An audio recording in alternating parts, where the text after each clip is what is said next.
All right. Good morning, everyone. How are you? Okay, y'all are going to have to help me out with that. We're going to have to get the energy up in here a little bit. So, how about everyone stand up for me quickly? So, I work at Twitter, and at Twitter, we do things differently. When we usually speak or have events, we all have walkout music. So, I'm actually used to coming out to my Beyonce, Who Runs the World, my Cardi B, Bodak Yellow, like something. So, Wayne, next time, I'm definitely having walkout music, otherwise, I'm not speaking. Okay. With that being said, everyone give me a little shake. Like I have my walkout music, like you're dancing with me, like, yes, get it, Beyonce. Loving that right there. Okay, have a seat. All right, so I am Bryant. I'm currently the head of university recruiting at Twitter. You have my bio. I have not a lot of time, so I'm going to skip all that and just tell you quickly, follow me on Twitter. Tweet at me during this conversation. If you agree with something, snap it out or tweet. If you don't, tweet at me and let's talk about it later. I'll be here for the rest of the day and would love to have a conversation with you. Okay, so I'm gonna say some things that might make you feel uncomfortable. I'm gonna say some things we're probably might get a little dirty, and that's okay. And a little bit about my background that'll come out through what we're gonna talk about today is I am a recovering engineer. I was a cyber network engineer in the United States Air Force after graduating from, are we Air Force here? Nope, don't do that. Okay, so I graduated from the Air Force Academy and then spent 7 years active duty as a cyber network engineer, basically keeping people out of our network. And in tandem with that, I also did a lot of diversity and inclusion and talent development for the Air Force Academy, the Air Force, and the Department of Defense. So basically what that means after doing that and then going to Wall Street and working at Goldman Sachs is that I'm really not sorry about anything that I do or say. So let's talk about what I've done, how we've done D&I from the military to Wall Street and now in tech. So let's start with the military. And for my Navy guy right here, not just the military, but the Air Force, which is the best force. Okay, so this is me, active duty military, Captain Bryant. In this photo, this is actually me being recognized at the Tuskegee Airmen Conference in about 2009, and that was actually at the time one of 3 remaining living original Tuskegee Airmen, and actually now there are no more living original Tuskegee Airmen. So this is actually one of my proudest moments in my military career. What I took from doing D&I in the military is, thank you, clap it out, snap it out. What I took from doing D&I in the military is business case, but not just a business case, any business case, a meaningful business case. Let's talk about what that means. When I first joined the military in 2006, diversity was defined as age, race, ethnicity, and gender. 9 simple words, straightforward. And do you know what the business case for the military was with this definition? They didn't have one. They didn't have one because, from the Air Force's perspective, as long as bombs were on target, it didn't matter who dropped the bomb. If I had to go to the Pentagon and brief a room full of experienced white generals, white male generals, they would say, Trier, who cares who drops the bomb? Who cares who flies the plane? Who cares who takes the sorties and the missions? As long as it's bombs on target and the high target value is neutralized. Tough to get anything done when no one sees the value in diversity, right? So then I had the opportunity to go back and work at the Air Force Academy because we were really struggling with some diversity issues. And at that time, I was there when the Air Force Academy hired their first chief diversity officer. And for the Air Force, it was the first chief diversity officer role in the entire force.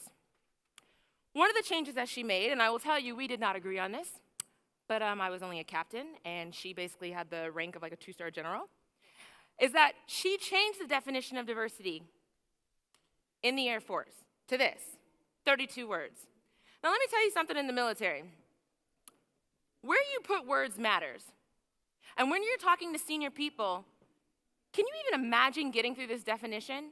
Because they're gonna get stuck on all these other words. And do we now see where age, race, ethnicity, and gender are? They were at the end. I was like, how is this helpful? How are we gonna do this? No one's gonna pay attention to this. You went from 9 words to 32, and now someone's supposed to have a business case for diversity? But let me tell you the interesting thing that happened. These were the words that these experienced white male generals hung on to. Because when they sat around the table, they didn't see the value of diversity from race, ethnicity, and gender. But they saw the value and they had their own experiences saying, hey, I went to a different educational institution as you, and maybe that's why I was able to get through that combat training. Hey, I've had different personal life experiences than you. Maybe that's what makes me an effective leader. Hey, I speak multiple languages and I was able to get things done in other places with our allies where maybe we have communication barriers. And all of a sudden, these senior white male generals started to have a business case for diversity and it became important. So with this now 32-word definition of diversity, they were like, all right, Captain Bryant, we now care about diversity. Go out and find us talent and get us cadets at the Air Force Academy and get us officers and enlisted troops that have these type of diverse backgrounds. So you know what? I'm feeling myself. I'm like, yes, I got them. I got the business case. I've got them interested. They're all over it. So then you know what happens though, right? For those of us who've been in this space long enough, that's expensive. It's expensive to go out and hire philosophy. What do you think about your philosophical ideas? How do you ask about real personal experiences and application, right? And we're talking about volume, the government, the military. And you know, I didn't have the money. I didn't have the money to recruit on these things. And we weren't capturing the right data to make an impact. So I couldn't even have a data-driven strategy. And of course, for the Navy guy, he knows this. This is the Navy, wasting money. Because the Navy actually has the biggest budget in the DoD. So here I am, watching the Navy guys spend all this money, but I don't get money to do what I needed to do. So we pivoted. We went back to the Pentagon. We had another conversation. We said, all right, generals, here's the deal. This is the diversity that you're focused on, that you care about. But let me tell you, if you focus on age, race, ethnicity, and gender from the original definition, inherently, you're going to get these other diverse perspectives.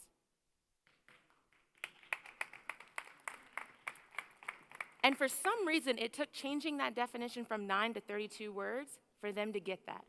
But they did. So where did we end up? I was back on the good foot, right? Handling business, got it done, really excited, in a good place. So let's see what we did. So then the model became reflect who we protect. Reflect who we protect. How many of you have heard that the military is very diverse? Yeah? Military is very diverse. Let's jump into the numbers and talk about why that is, but then peel back and talk about where we're focused on it and why there's some nuances to that. So, after Protect Who We Reflect, each of the services then came out with their roadmap. This was the United States Air Force roadmap, October 2010. Very happy month for me and the entire Tiger team that was placed on doing this, a journey to excellence. I don't know if this is something that people do in the civilian world, but this is called a living document in the military. And living document means as today, this is still the document that they add to every year, expanding the scope of their diversity initiatives. So, the reason for this is that they wanted to institutionalize diversity through attract, recruit, develop, and retain. That is the main focus, and to this day, that is still the foundation of the Air Force's diversity strategy. So where does this get us? U.S. Census, 51% women, 13% Black, 18% Hispanic Latinx. The military, 20% women, 13% Black, 12% Hispanic Latinx. Not too bad.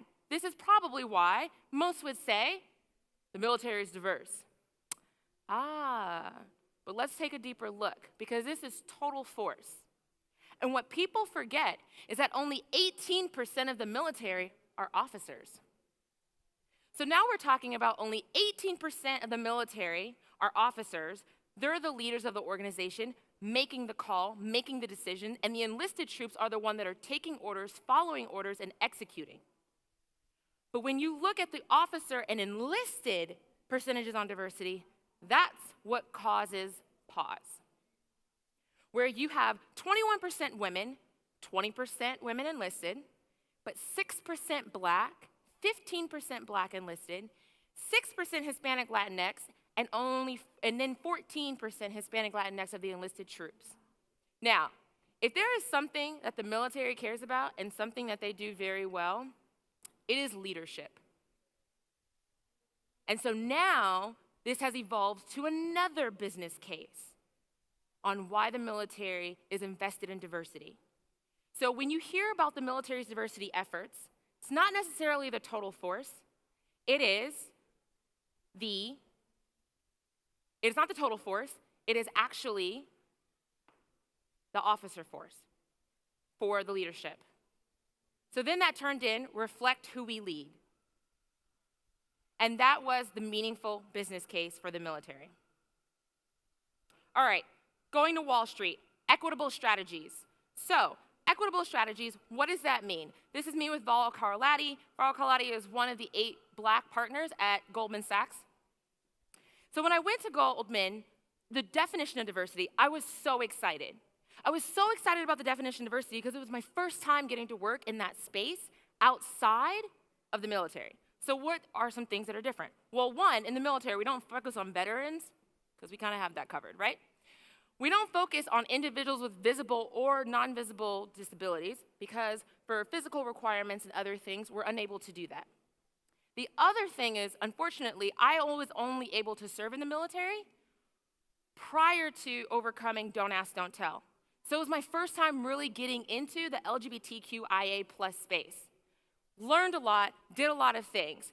Again, back on my good foot, feeling good, learning a lot, confident going into Goldman Sachs. Confident, and I sit down at the table when I got my full-time job, and I knew that they had a problem with the business case. I knew that I had to convince them what their business case was. And I sit down, and I try to explain the business case to someone, and they said, Trier, stop. We got it. We know what the business case is at Goldman Sachs. It's money. And don't get it twisted. Goldman Sachs is invested in anything that they do that's going to increase their bottom line, increase their revenue. But the phenomenal thing was that they actually had a business case, and not just one. Teams, functions, every single 15 functions of Goldman Sachs has their own business case for diversity, whether it's an emerging market. I'll tell you a quick story. When Singapore was first identified as an emerging market for Goldman Sachs several years ago, the person that they identified to send a team out to build that business in that office was gay. And he said, I'm not going. They were like, why not? He said, because being gay in Singapore is illegal, and I'm not going to take 3 years of my life and hide who I am and not be who I am. And I'm not leaving my partner. The next day, Goldman Sachs was on the phone with government officials from Singapore and our clients that do business in Singapore, and a lot of the changes in the LGBTQI+ space in Singapore actually comes from that. Goldman doesn't tell that story because it's not the type of culture that they have, but it's important to know that a lot of good has been done when you have a business case behind it. Okay, so I got to work. These are some of the numbers and changes that we made. These are some of the impact that we had. We increased HBCU hiring by 82%, includes our Black student hiring 51%, 19% for Hispanic X, Latinx student hires. On the experience side, we did one initiative. It was amazing. We did one big initiative that created a pipeline of 575 professionals and then made 11 hires, Black and Hispanic Latinx hires, only in Q1. So we're trucking along, we're hiring all these people, it's great. Then what happens? I start getting retention issues. We're getting them in the door, no problem, but we're having retention issues. My diverse, underrepresented students are not getting converted to full-time. And then the experienced professionals that we're hiring, they're not staying at certain levels. So let's talk about, and this is really important for tech, because I don't know why in tech we have like 10 different levels in a company. I don't understand that. At Goldman, you basically have 4. You have analyst, associate, vice president, managing director, and some managing directors are partners. Then on top of that, you have interns. So when we talk about career development and we talk about professional development and how a company invests in their people, this is how they invest at every level. Day one, coming in the door at Goldman Sachs, you are getting invested in. There's professional development investing in you. This is called an equal strategy. That's fine. But the thing that Goldman does that's exceptional is that what happens for the women, Black and Hispanic, Latinx population? They have additional strategies in tandem with that. And this is an equitable strategy. So not only when you are a vice president are you going, and you're a high performer, are you going to go into a professional development series, but there's also something there if you're a woman, which I participated in, and then also if you identify as Black or Hispanic Latinx that I identify with, and I was in that program. So now I've got 3 programs that help me to make sure that I'm successful and I'm meeting that bar and that I can continue to have an awesome career at that company. Awesome, but do we clearly see where the gaps are? There was nothing for the intern population. So what do? We created it. Awesome, got my team, we created what we called Welcome Weekend. Welcome Weekend is we had all of the Black and Hispanic Latinx students come in early before their internship started, and we had a 2-day program. And what we did is we took feedback, historical feedback on this population, and we said, look, when you start and you show up, you're going to get this. This is historical feedback that you would typically get at your first check-in point. But we're giving it to you now so you can overcome it. So being shy, not following up on your projects, not setting up one-on-ones with your manager, let's give them the tips and tricks so they can hit the ground running and be successful. This went all the way up to the C-level. Actually, Gary Cohen, which I'm sure we all know who he is now considering his role in the Trump administration. So Gary Cohen got a hold of this, who was a previous Goldman Sachs COO. He was like, this is phenomenal. This is great. This is so great, we need to do it for everybody. Everybody. Aren't we supposed to be looking at this targeted population and helping them? And that's where I learned that Goldman believes in not an equal, but equitable strategy. And the reason why I had to go back in year 2 is we did that exact same thing for all 1,600 interns globally, is because that was equal but equitable. So we did that. Success for everyone, performance for everyone went up. Okay, but then what happened? Then the Black and Hispanic students started to convert. Then they went and hit their desks. Now they're not performing. Why? Because we have another gap. So then we did a pilot program called BAI, Black Analyst Initiative. Phenomenal initiative. Every Black analyst, 0 to 3 years of experience basically at Goldman Sachs, them and their manager and their manager's manager, who's probably a partner, is in this program. And the program's pretty simple. That partner calls the manager every 2 weeks and says, how's my Black analyst doing? Are we setting them up for success? What projects are they working on? I haven't seen them at client meetings. We should probably fix that. Oh, they're not performing well? What resources do they need? A simple phone call, accountability, and that changed. And if you see where the gaps are, phase 2 of that is actually expanding that to the population and then rolling that out for associates as well. But again, there's similar programs for all of the analysts like that, so it's equal, but it's also equitable. And that's what's important about what Goldman's strategy was, equitable strategies. All right, so now I'm in tech, and it's great. Because I know you see me in these heels up here, but I literally wear jeans, a t-shirt, and tennis shoes to work every day, and I freaking love it. So, here at Tech, I don't have a whole big story for Tech because I'm still here, and I'm only 18 months into my work. But I will share some observations that I've seen so far. One, D&I is complex, but it's not complicated. So let's just remember that.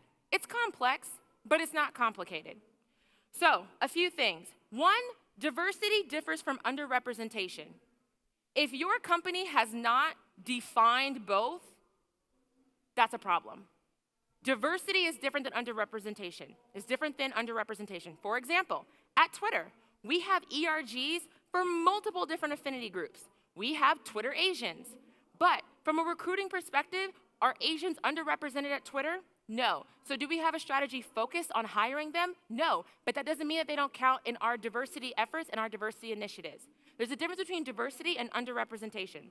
Next, intersectionality, period. Tech needs to work on intersectionality. If you know how many Black engineers are in your company, and you know how many women engineers are in your company, but you don't know how many Black women engineers are in your company, that's a problem. And there's too many companies that can't answer the questions or are looking at the data from a lens of intersectionality. ERGs are not simply all of the fill-in-the-blank employees.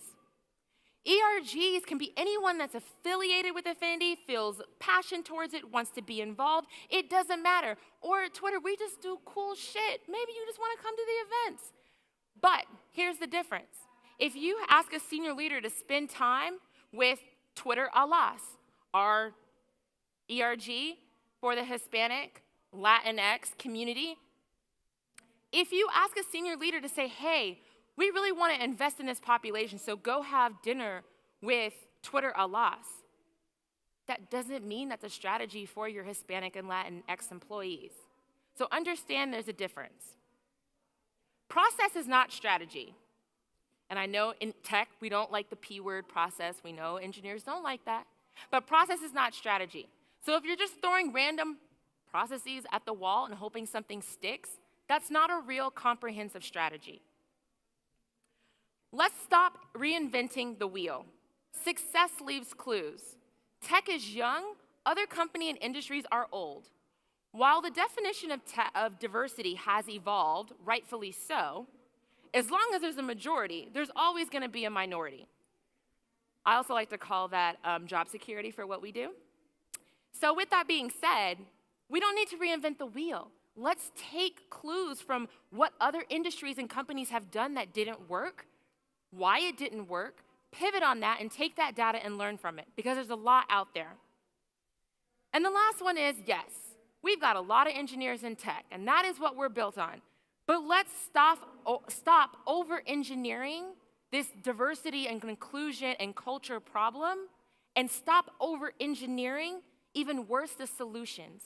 Because again, it's not complicated, it's complex. Now, you might be thinking, are you sure we can do this?